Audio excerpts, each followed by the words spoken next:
పల్నాడు జిల్లా క్రోసూరు అచ్చంపేటలో ఈదురుగాలులతో మోస్తరు వర్షం పడుతోంది. ఈదురుగాలుల ప్రభావంతో అనంతవరం ప్రసన్నాంజనేయ స్వామి ఆలయంలో ధ్వజస్తంభం విరిగిపడింది.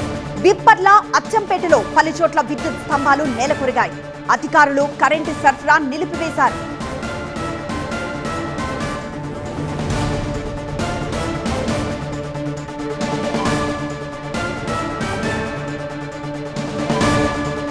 పల్నాడు జిల్లా క్రోసూరు అచ్చంపేటలో ఈదురుగాలులతో మోస్తరు వర్షం పడుతోంది.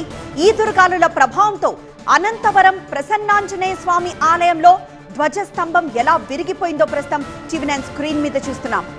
ఇక విప్పర్ల అచ్చంపేటలో పలుచోట్ల విద్యుత్ స్తంభాలు నేల కొరగడంతో అధికారులు కరెంటు సరఫరాని నిలిపివేశారు.